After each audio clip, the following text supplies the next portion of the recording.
Hello, everyone. Welcome back to This Week in Guns. The show's brought to you by Patriot Patch Company, VZ Grips, MAF Corporation, and Primary Arms. In this show, you'll be offered commentary on all of the latest firearms industry news, information, and buzz. I'm your host, Matthew LaRosiere. And, we usually have a co-host but it's been so hard to please the audience. This is something I take intensely seriously. For sometimes we had a spinning rat, Mr. Ivan. Some of you were insulted by that, so I thought to increase the profile of the guest. Brought an esteemed doctor of rats, and apparently that was a bit too much, so I think we found the perfect middle ground here. Sir Ivan, PhD. You're I see you fixed your problem, right? That's true. I'm no longer dizzy. You're no longer dizzy. Instead, you've just explored the dangers of Adderall. That's true. See, kids, this is what alternating current is like. You've seen DC, but now get ready for that AC goodness. Yes. So that's great. That's fantastic. I think this will be a good middle ground that'll keep all of you commenters. I don't see how anyone could object to this, actually. It's frankly spits in the face of reason to even imagine that anyone would. So we're going to kind of get right into the news here. Of course, there's the most obvious one, right? And that's the current sales figures of Dunkaroos. But no, we're talking about the Illinois Governor Prisker. He has signed a ban on the assault type gun. Yeah, he gets to eat them all because he's hungry. He's got room. So this is, we're a bit surprised here, aren't we? Perhaps unexpected. There was writing on the wall to be seen after the Highland Park shooting. They're like, this time we'll ban them for real. Every year since, I guess since even when Rauner was in office, they always did bring some sort of assault weapons legislation. And, the closest it's come before is like the House finds something they're happy with and the Senate's like, not going to fly. How about this instead? And then the House is like, absolutely not, unacceptable for these reasons. And they'll go back and forth until it drops off the radar. But, this time the House managed to like find the most terrible version of a bill. The Senate was like, how about something slightly, still awful, but slightly more reasonable? And the House was like, no, how about we make it even worse? And the Senate was like, you know what, you got a deal. The worst possible, the worst possible things that we could have thought of put together. Right. So we've got a single feature test, basically. Detachable magazine plus any one of the features, and new features that we haven't even seen before in most assault weapon bans. They had previously headed to where the definition of a pistol grip is where your trigger finger and any other finger is below the action. So that defines literally any gun. Well, the way I explain it to friends is it's any gun that you can grip and shoot with the same hand. Like if you can hold the gun and shoot it with the same hand, that it's now a pistol grip or an assault rifle style grip. But I've then went to my memory banks of guns as all of us gun lovers do, and they're like, what's the oldest gun I can think of that violates this? And the one that came straight to the front of my mind is the 1907 Winchester self-loading rifle. It takes a mag, it's semi-automatic. Whenever you grip it, at least your trigger finger and one other finger is below the action of the gun. Winchester 1907 is now an assault weapon under this. But the final version of the bill did omit that language, which is like terribly bad, in favor of just saying pistol grip, which they don't define. That's good. You don't need to. There's so much stuff that's called pistol grips, right? Like Springfield 1903 stocks are said to be pistol grip stocks, and it's kind of like, I feel like the term just means something that isn't dead straight at this point. Like the Auto 5 with its swept, the swept part of its stock, because it's got the straight stocks which look cool but are miserable to shoot with, and then it's got the pistol grip style stocks. Like, is that a pistol? Is that a pistol grip now? I don't know. It's just got like a little swoop for your fingers to go on, so they're comfortable. And then also, like, it's some GM cars, when they'd have little lumps on the inside of the steering wheel, they call those pistol grips. Yeah, it's like, as an AK guy, I would call that a palm swell, but so But this is interesting because, as we were talking about, this might be the biggest expense of political capital that we've seen. I mean, for sure this year, right? All 11 days into it. But they speed run this ban through. What was the piece of legislation that they had snuck this into? Wasn't it? Geez. So they had the bill proper written. At the time, it was like it didn't have scienter, so it wasn't like you knowingly possessed an assault weapon or magazine. It's just like if you had one at all, you're screwed. And originally, the penalty for having a bigger than 10 round magazine was a class 2 felony, which is on par with manslaughter, like you run somebody over with your car on accident, or rape. If you rape somebody, it's the same as having a magazine, which that seems pretty balanced. I understand the reasoning there. And I mean, yeah, of course. They're on the same plane of like evilness. Yeah. But that did eventually get walked back to just like $1,000 fine or whatever. Oh, that's so distracting. I can't imagine the image of a host being distracting. Yeah, I can't imagine it. No, but so we were talking earlier, and so what's happened thus far is, as of the time of we're recording this year, there's like 50 plus counties sheriffs have said that they are not going to enforce they're not going to enforce this ban whatsoever. Right. And in addition to that, there's been some states' attorneys that are saying we won't prosecute any cases, under this law. So there's been like massive pushback, and this is including counties that contain some of the spill-off of, because Chicago like is a city bigger than a county. Well, so let's take a step back here. The clear issue here is that most of Illinois is like very pro-gun. Yes. But like 50% of the people in the state live in the one demographic that is Chicago and the spill off thereof. Right. And so it's fascinating because this leads to a lot of interesting questions about, organization of power in state governments. Yeah. Because this is effectively Chicago pushing it on the rest of the state. And the rest of the state is kind of just like tolerated the Chicago behavior, and largely because, and let's be fair here, most counties in the state that are rural counties are like a tax liability versus where also most of the state's revenue comes from businesses headquartered in Chicago. Right. But also, who cares about the state's revenue? I don't actually care at all. But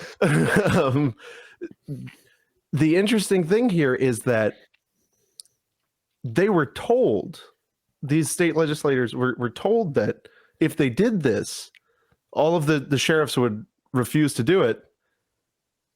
And they do this anyway. And within hours, within 24 hours, half of the state has said, no. Yeah. And that puts people in an awkward position because, and I'm planning to do a separate video on this because I'm trying to fully understand what's going on and what these local governments can do. But there is a question here as to, even if your sheriff says he's not going to enforce it, well, are you actually really protected from anything? Some of the counties are doing very interesting stuff. Yes. Like one of them put $100 fine for any state operative to come in and try to give force to this ban. I don't know. It's really interesting, but I do think that it's kind of refreshing to see the entire state kind of implode on itself so fast. It's so wonderful. And yeah, the writing has been on the wall in the past as far as like Illinois is a weird state just from a gun control perspective. Because it's perhaps odd that like Illinois has things that California wishes it could have, like specifically with the FOID card. The FOID Act is potentially I think it might have been the earliest thing of its type, but like in Illinois, you have to apply and pay money to the state police to own any gun or ammunition whatsoever, including some air guns. Right. So if an air gun is powerful enough, it could like maybe kill a squirrel, possibly. You have to get a license from the police just to own it. And so it's been bad and unconstitutional the whole time. But many other states that that are like gun control capitals have wanted that, but there hasn't really been the appetite for it. And this was a big compromise that Illinois made, the pro-gun side in Illinois made back in the 60s, I believe, where they're like, okay, we'll take this FOID Act, but it'll mean you'll never ban anything else. Let's see how that worked out for you idiots.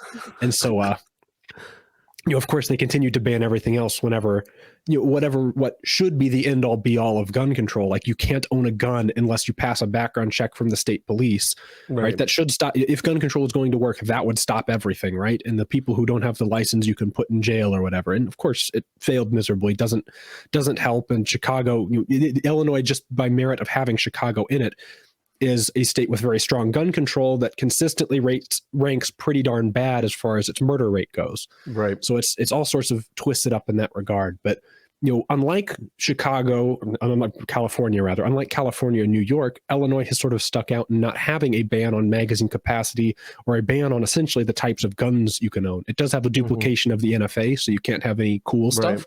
But it hasn't. It's been kind of weird that it hasn't banned assault weapons up to this point. And so the thing that I've always sort of mused is that if this ban were to ever happen, I kind of hope it's as egregious as possible, because then it maximizes the chance that the courts are going to be like, yeah, that's kind of sketchy, guys. Yeah. And this, the headlines for this bill have all been, what it's doing is banning assault weapons and magazines. And specifically what it does is it grandfathers everything for now. Mm-hmm. Sale of anything new is immediately cut off. There's no window to get your last little grab-ins on things. It's done. So no new magazines over 15 rounds for handguns, over 10 for long guns. No new assault weapons as they define them, which is close to anything semi-automatic with a pistol grip is the easy way to imagine that. So your ARs and AKs, thumbhole stocks are also pistol grips because reasons. Yep.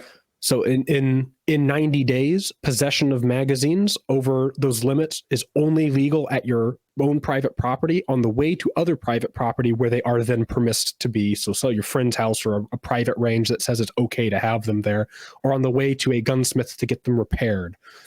Your mags repaired? But perhaps the worst part of this bill is that any assault weapons that are in the state are grandfathered until the 1st of next year, at which point they will have to have been registered by serial number with the state police. Mm-hmm. Of course, the state police don't have a system for this. If this bill doesn't get thrown out, if this law rather doesn't get thrown out in the courts, I guarantee you the state police will not be ready 1 year from now to have this system, because they never are. They weren't ready with the Concealed Carry Act. They weren't ready with the FOID Modernization Acts. It's just the way that it's government. They're running like Windows XP machines and Internet Explorer. Cut them some slack. But they want $25 to be able to register. So it's a one-time $25 fee to be able to register any of these guns. Right. And you can register a bunch at a time. Right. So here's the thing: is there any transferability, or is it? There is, but it's only like you can get rid of them. Right. Sell them out of state is perfectly fine. Well, that's not transferability. So is it the same as California or like other states where you can? Like they can be inherited or disposed of. Inherited only, correct. So it's like if you die, you can give it to someone. But and I believe it also does have provisions for like if you wanted to sell it to anybody else who could possess it, which includes private security, you could do that. Right. But like FFLs, private security, and cops are like the only people who could take it at that point. Yeah, it was only in May where Prisker signed the ghost gun ban. Correct. And yeah, but hey, look, according to CNN, Prisker, who marked the start of his second gubernatorial term, has also signed legislation in the past to combat gun violence with the ghost gun ban, which are used in so much of that gun violence, apparently. Of course. 68-41 in the House. Yep. Man, that's... Oh, it'll stop the spread of assault weapons, high-capacity magazine, and switches. Yeah, because this was an interesting thing. I listened to pretty much all the hearings for this bill as it went through, and it was brought up multiple times that Chicago already bans all of these things on its own. Like Chicago as a jurisdiction already bans all of these things. Right. Of course, like if they ban them in the state, though, it'll dry up the supply in Chicago. No, it won't. But then the topic of switches got brought up. The state already bans that as well. Right, the state already bans machine guns, but then there was the argument like, well, maybe switches fall outside the state's definition of machine guns. If you have a good lawyer, that's probably true. Right. But it's just such like a ridiculous thing. It's like, okay, yeah, we're going to ban machine guns for like the 5th layer of them having been banned here. Like, banned in Chicago, banned in Illinois, banned federally, almost banned federally.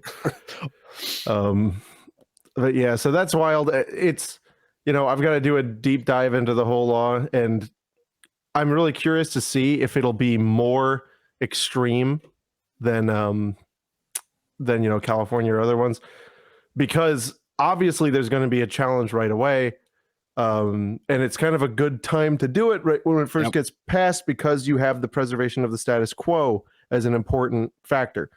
And given the fact that they passed this law in a post-Bruin world, that's not a good sign on itself. But I hope to find, I do hope to find some facets of this law that are more objectionable. Right. Speaking of that gamble, let's go on to the SCOTUS. They remain gun shy. And the headlines on this are a little bit misleading, right? Yes. People say, so this is what CNN says: Supreme Court allows New York gun law placing restrictions on concealed firearms to remain in effect. It's like, okay, no. The headlines are suggesting that the court has approved them. What it is there was litigation that was going down below where the lower court basically declined to stop the government from enforcing these laws, which basically says you can have a permit but you can't carry anywhere, or you could,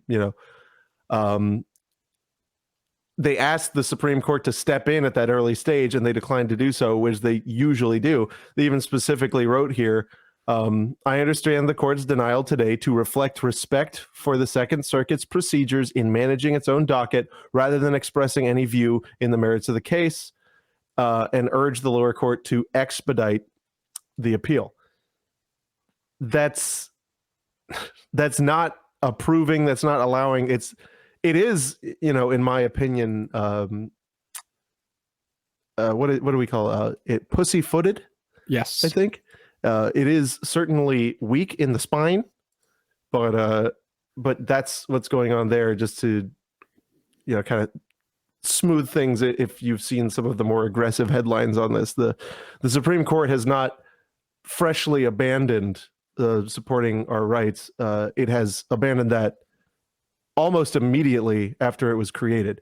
It just remains lazy and random as it is.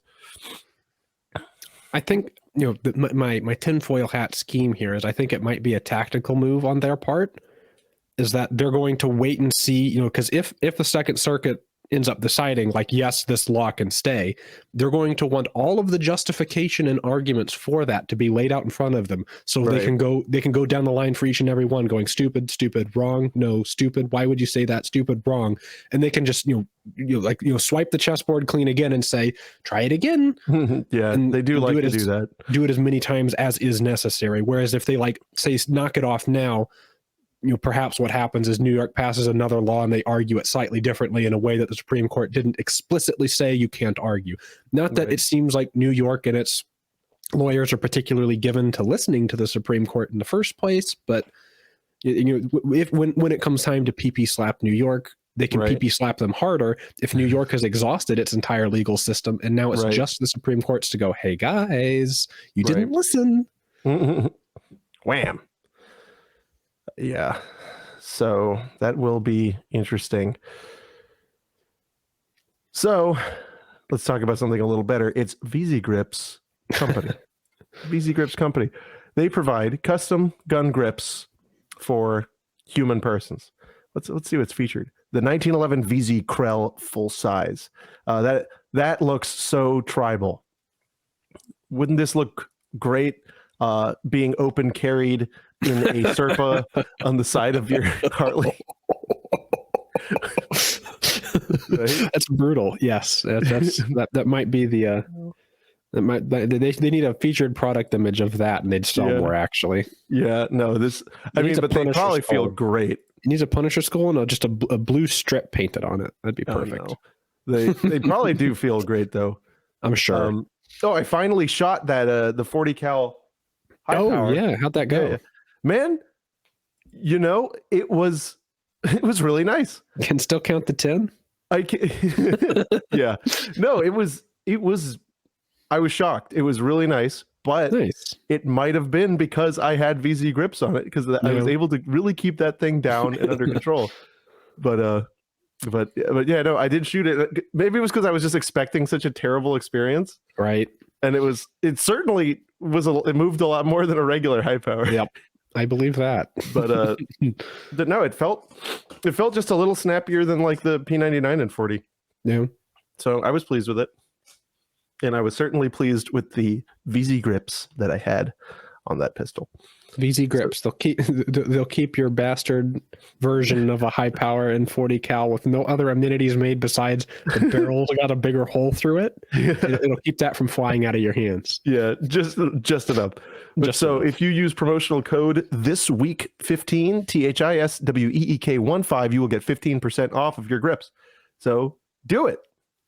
They'll give you the whole grip. It's just the price is 15% off. 15% less grip. Yeah. But maybe if you ask them special, they might do a little bob special job. 15 less gripper.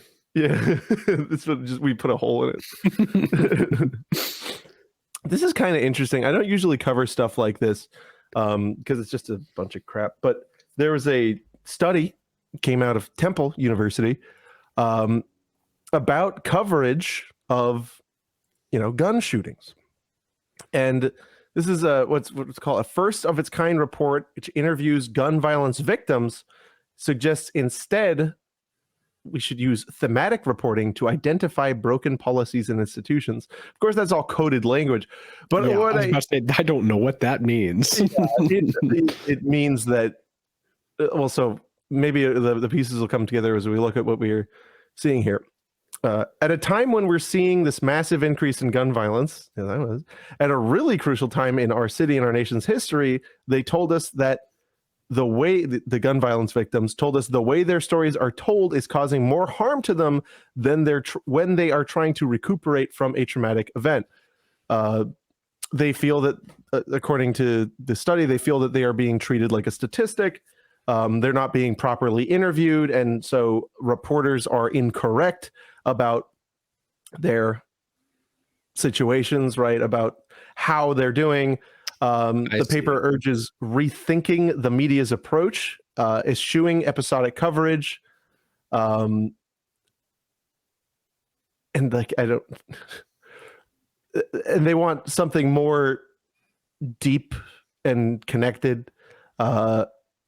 But I think the interesting thing here is that is this a situation of the snake eating its own tail, right? Right. They're kind of admitting how horrible what they're doing is, where they're just like 3 more people today did a gun violence death. And it is dehumanizing. So what this is suggesting, or it's like, no, you gotta still try to get your political end. We're specifically saying focusing on broken policies. Right. But be sure to exploit the shit out of the victim while you're doing it. Exploit the victim better in a way that makes it so that at the end of their exploitation, they don't leave us negative reviews. Yeah. Well, they even said here that some people who did get that interview treatment still felt horrible. Well, yeah, I'd have to imagine. Like, they want you to like lay out your heartstrings so that they can pluck at them. And then whenever they're done with you, they're like, okay, bye, next story. Thank you. The researchers encouraged a style of reporting that several study participants identified themselves. Follow-up reporting that includes interviews with gun violence victims about recovering from a firearm injury or otherwise dealing with the aftermath of an incident.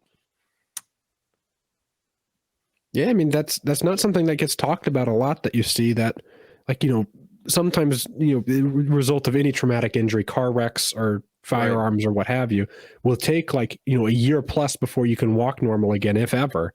Right. And so that's not something that always goes talked about.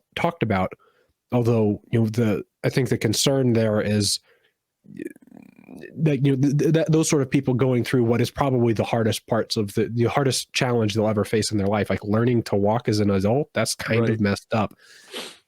telling that story in detail with a political bent to it is like more exploitative than saying like, yeah, this person had something bad happen to them. Tomorrow we'll talk about the next person that had something bad happen to them. Right. Oh, it's just an interesting little window, right, into how they're into how a media journalist lizard brain works. Yeah. Or doesn't. Fascinating. This is another interesting story. Did you hear about this? Their 6-year-old, a Virginia boy, fired upon his teacher. That's not good. That's not supposed to happen. Not supposed to. Yeah, 6-year-old. He brought his gun from home in Newport. And apparently, let's take a look here. Yeah, her name was Abigail Zverna.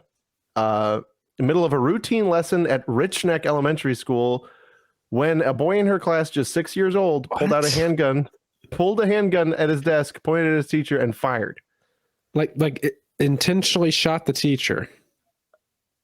That's okay. Sure. Officials said it was not an accident and appeared to be an intentional shooting. Wow. The boy brought the gun from home before aiming it at his teacher. When the shot was fired, Ms. Verna threw up her hand, but the bullet passed through it and stuck her chest. Though badly wounded, she sent the students in her class, as many as 20, scrambling into the hallway, while another employee rushed into the room and restrained the 6-year-old. Only then did she, 25 years old, this teacher, stagger into the hallway towards the office. And she asked for help. She said, call 911, and passed out. So that's pretty horrible. And, it's a big country, right? So you will have, just by the law of numbers, you will have horrible and strange things happen. But what's really interesting here is how they, later on in the article, they start saying the unusual shooting has reverberated around the country, stirring familiar fears in an era of repeated school shootings, while raising new complicated questions about how to ensure safely when even the youngest children can bring a gun to school.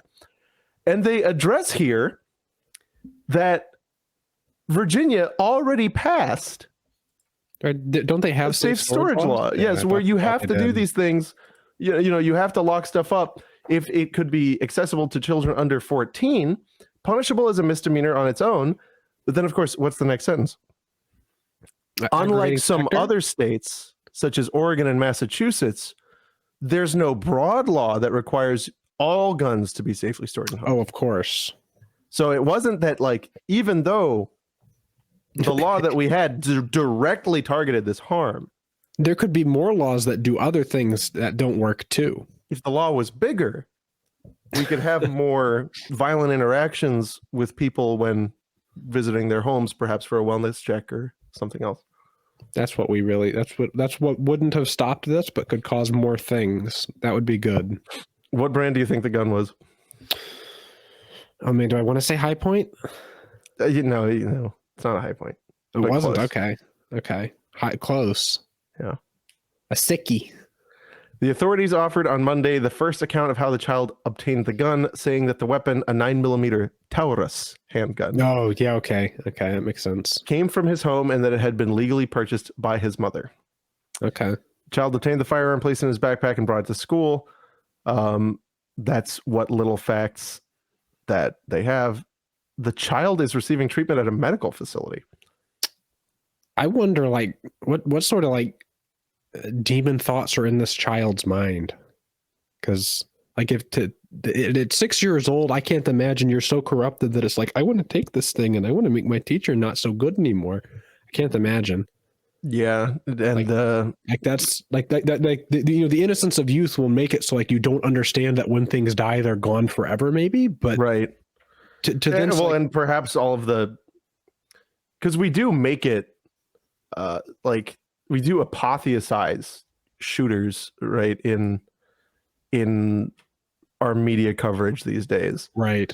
So even a kid is going to think that people who do this type of thing, right, are incredibly powerful. Of course, you're on TV, right? It's a universal language to the kids. You see somebody on TV, they're important.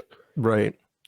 So I don't know. I'm not going to try to psychoanalyze a clearly busted 6-year-old.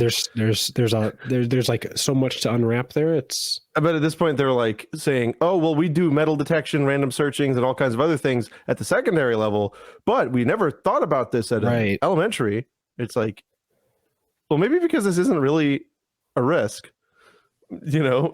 Right. It's not a thing that the really... law of numbers do tell you, like, yeah, you know, anytime people are involved, it doesn't want to seem like a freak accident, right?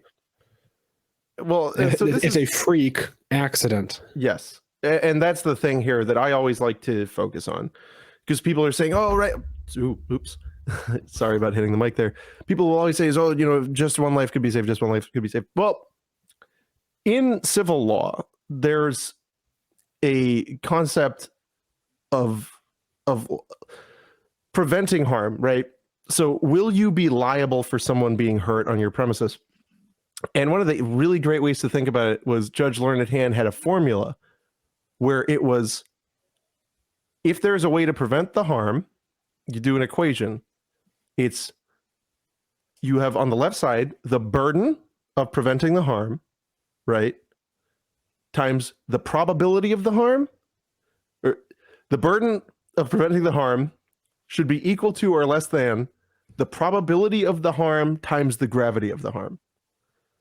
So let's say it would cost $100,000, right, to install metal detectors in elementary school. And let's say the gravity of the harm, right, is $100 million, right? To really give that. Well, then your question is, what is the probability of the harm? Very, very, very, very, very, very slim. Right. And so it's probably going to come out to something like 1,000. You know, we're not at the, like, that doesn't mean, that kind of suggests it might not be something to do right now. Right. But that's how I always look at these things. You know, it's not that I don't, well, one, I'm very glad this woman's okay. Yes. I mean, she's probably not okay, right? But I'm glad she's alive. But for two, you can't let this kind of stuff take over the entire narrative. Just the other day, I was talking to somebody who was like, I really don't like guns because of accidental shootings. And I was like, what? like those don't like really happen unless you're a cop. They manage to do it all the time, but it's because it's the gun's fault, actually. Yeah, no, it's it was not safe. I was like, yeah, it's either you're a cop or like you were really doing something you weren't supposed to. She's like, right, but what about people who were cleaning and the gun goes off? Like, there's no way to prevent somebody from using the sheer force of their own stupidity to cause damage. And you know, and this raises an interesting corollary for me, because I've had similar discussions with people where they're like, you know, I don't trust guns just because, you know, they could go off, or, you know, some version of that. And you do see it in the movies where it's like, you know, movies or even news reports where it's like, well, I thought the gun was unloaded, or, oh, I dropped the gun and it fired. And, you know, every possible combination of like, oh, it went off when he wasn't even aiming it just right or whatever. But when you speak in terms of, you know, and of course statistics and comparing guns to cars is like, so it's bad and a cliche, but the chances of you being accidentally injured in a motor vehicle are astronomical in comparison to the chances of you being accidentally injured by a firearm. But, you know, with some exceptions, of course, people don't have like this insane trepidation around cars, because you don't see like you in the movies, whenever there's a car accident, it gets blamed on the people and not the car. Right. I mean, it's so much easier to see that, like, you know, guns be blamed for accidental gunnings, whereas cars aren't blamed for accidental carrings. Right. Well, it's because the distinction there is that we as a society have accepted the utility of the automobile. And because, of course, you know, the person is controlling the car, and it's not the car's gone rogue and all on its own. Whereas, well, the reason we think of it that way, in a broader sense, is because everyone, right, save for like eco-fascists, will agree that the motor vehicle, the automobile, has intense utility. Yes. It has an objective purpose. And so they have to view that purpose compared to the cost, right? Right. And to most people, they're like, the benefits outweigh the cost. Yes. The problem with guns is that anti-gun people literally will not accept a iota of utility Yes. from a firearm. So that's why you can't really have a real discussion with these people, because they're talking about it like it's a public health problem. They're viewing guns the same way you would view like cholera, whereas we're viewing guns the way we would view any other utilitarian item. It's like you can talk about a gun the same way you would a lathe, right? Right. Lathes are intensely dangerous. Yes. Do we want to live in a world without lathes? No. that would be not as great. Yeah, that would be bad. So that means you tolerate some danger. That's a good point. Mm-hmm. So yeah, that's good. Speaking of tolerating things, MAF Corporation. This is sponsor the MAF. You use the promotional code FRN to make sure that you're watching. Hey, use the code. Look at the Fud Busters brand AK vending machine t-shirt. That's big. That's huge, isn't it? It's true. Just like the founding fathers intended, by the Russian guns straight off the ship in the vending machines. There's a lot of stuff on sale. Tac chime is down to $3.29. Bolt carriers from $42.69. Stripped uppers in the 20s, or $32.22. AR-10 15 components, magic ATF ball, stickers, and complete LPKs for some of the most aggressive pricing you've ever seen. Go to maf-arms.com and use promotional code FRN, Foxtrot Romeo November, to support the show. So let's talk. Let's change gears here a little bit. So commercial fishermen, right? Okay. Right. The commercial fishermen are a very dangerous job, right? Yes, it is an industry which might not seem like it, but is fraught with like everything around you wants to hurt you. I mean, right. Being on a boat in general, that's not a cruise. Well, even when you're on a cruise ship, they have a tendency to not go so good. So, well, actually, let's make something even more obvious. A roofer. Roofer is like I think it's usually every year in the top 5 most dangerous up there, professions. So, how many people do you think roofers kill every year? I think I know where this is going. I imagine roofers, by way of completing their own jobs, kill a very small number of people every year. Probably like a dozen or two.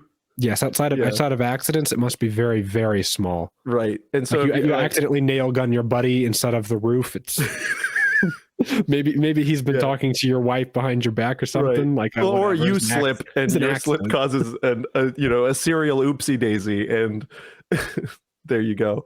So another dangerous job, like police officer, the 25th most dangerous job. So they should kill much less than roofers, right? You would think. Well, we got new data. New record. Everyone clap for police and the war on guns. The war on drugs. Yeah. Woohoo!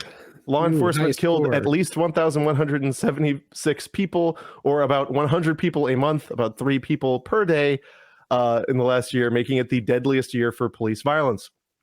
And you might be thinking, well, who are these types of people they were killing? Well, I was about to say the breakdown will be important, because some people will be like, well, most of those are justified. Yeah. While the numbers have crept up, the circumstances that precede the killings have remained consistent. 11%, which were cases in which no offense was alleged. That's murder is what that is. Ordinarily, we call that murder. Well, 9% were mental health or welfare checks. Yeah. How you doing, buddy? Maybe there's a chance it ends up being a justified thing, because like you go to check on you go to check on them, which in a self-defense situation is you causing the problem. Like you walk up to somebody and then you disturb them, you upset them, and then they attack you. You technically it's possible, that. Right? But maybe there's a chance like it was escalated by the person wrong. But it's kind of like you'd expect it to be like 3%, and violent crime being like 90%. Yeah. Well, 8% involved traffic violations, so be careful about speeding. Yes, of course. But what if they tried to get away? That warrants murdering them. Yeah, you should just ice them. 18% involved other allegations of nonviolent offenses. 98% involving a claim of a domestic disturbance. 11% where a person was allegedly seen with a weapon, and thus, you were allowed to go full RoboCop. Of course. Only 31% involved a potentially more serious situation with an alleged violent crime. And so this is how the numbers have stacked up. They stayed really a little consistent, but we got a spike here for 2022. They're out world record. And in 32% of these cases, the person was fleeing before they were shot. Okay. Well, I suppose there's some instances I could see where an individual is fleeing and shooting them may still be warranted. Like somebody can flee and still present a threat. But of course, from body cam videos, there's a lot of time where they're fleeing and they aren't a threat to anyone. And the cops just don't want to chase them. So they chase them with a bullet. They sick their trusty guard 40 cal on them. Right. Also interesting, California has had a 29% drop in police killings, and Texas a 30% increase in that same time frame. Yeah, I believe that. Fascinating. Oh, I just thought that was interesting. Yeah, it's a frightening and or sickening reality. There's a lot of because I think the standards for like citizen-involved self-defense shootings, while sometimes it does get twisted all sorts of ways it shouldn't, like, people who were clearly in the right, like defending your own home. If somebody breaks into your home and you defend yourself, there are still cases where charges are brought because it's like maybe you used unnecessary force, which to me is insane. They're trespassing and in your home. Right. Like unnecessary force is like probably everything up until up to the point that you like force them into servitude of you for the rest of their life. Like maybe that's unnecessary. That's when they've given up, they have their hands up, and you go, hold on, and you go into the garage, you start up your AMX 13, right, and level the 75, right. So that might be a little bit excessive, but there is a entirely separate class of when it's okay justified self-defense for if you're a cop, and I think that's kind of ridiculous because cops are civilians too, as much as cops and cop unions may not want that to be the case. Cocksuckers. And I think personally, I guess I'll admit my bias. I think cops should be subject to all of the exact same laws as quote unquote regular civilians, be they gun laws on what it is you can and can't say, these sorts of things. Like being able to lie to people. If we can't lie to cops shouldn't be able to lie to us. This seems consistent to me, but the one that I think I would want to put if I was a legislator or whatever, I would want to put my foot down. A legislator. If I could put my foot down the hardest on one thing, it would be that the standards for defending yourself or shooting and killing another person should be the exact same set of standards for a civilian and for a cop. And states can set those wherever the heck they want, but it's got to be consistent. Because anything else like puts the cops on like the cops are on the slate of these people are like okay to murder people, maybe sort of kind of, and then civilians are always something less. Regular civilians are always something less, and I can't square in my mind why there would need to be separate systems, other than like the claim that like, well, then no one would want to be a cop. I doubt that, but okay, good. It will prevent the people that shouldn't be cops from being cops. Right. I have met people who legitimately said, no, I joined the force because I want to fight people. Right. And those are bad people. And this is a Guardian article. And you know what? I honestly recommend you guys check this out. They do point to some signs of things going well. Denver, a jurisdiction I don't like, has a program where clinicians and medics respond to mental health calls instead of police.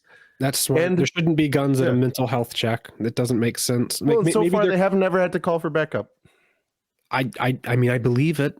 Yep. Potentially even in cases where it's a domestic disturbance where there isn't a specific report of someone has been hurt, right? If people are just shouting at each other, you don't need to bring a gun to a shouting match. Right. When you do, it makes things worse. So maybe you can have guys there respond with guns, but maybe the guy who goes to the door doesn't need to point a gun at anybody. Right. Just a thought. Yep. So this is very interesting. I do think that there is a chance we can have a better world. I think there's absolutely room for improvement on these things. Yeah. It's just weird that it's not a partisan issue as much as you'd think it would be. Or the sides manage to talk past each other constantly on these issues. Well, it's the right just pretends it doesn't exist. Right. Whereas the left doesn't. They'll say it doesn't exist, and then they'll be shown proof it doesn't exist, and they're like, "Well, it's a good thing that it happens." Yeah, it's like, no. I mean, wouldn't it be better if less people who didn't need to die died? Do you think? And like any time that they're killed by a cop, it's like, well, clearly they deserved it from the right, and then the left will take like the hard opposite tack, where it's like, okay, but then there shouldn't be any of these people ever, and it's such a weird. So the left will be anti or like pro police reform until the moment they're in power, right? and then it changes. It's like, well, we need the cops for our gun laws, and we need the cops to keep the people we don't like in line, and so they'll just continue to talk past each other until they like settle on. I'd like to think they can settle on like, this is one thing we can fix. I think they've settled on enjoying their murder dogs. That's true. They both seem to benefit mutually from that. Right. But perhaps the one good thing that we've seen one of the good things we've seen come from the protests all across, I guess 2 summers ago, 3 summers ago at this point, in the wake of the Floyd shooting, was that the cops are assigning people, mental health professionals, to do mental health checks instead of guys who were trained how to shoot people to do mental health checks. Guys who were allegedly trained how to shoot people. Right. Like if your pipes were leaking, you'd want to send a plumber and not a guy with a gun. If your gutters are clogged, you'd want to send like maybe a roofer type guy instead of a guy with a gun. If somebody's not in a good place mentally, maybe you'd want to send like a mental health professional and not a guy with a gun. I don't know. Maybe I'm speaking crazy here. So I'm going to disagree with a point you made earlier about holding about the standard being uniform. I disagree. I believe that there are at least when it comes to modern police. So and I've betrayed this many times before on the show. My theory of policing in America is that it should be the old sheriff and deputy system, where it is not a full-time job. Yes. Where just a percentage of the community is made a deputy, often against their will because they're responsible people, and where it's just like, you have to carry a gun around, and if you see something bad, you got to do something. And if the bank's getting held up, then you got to show up.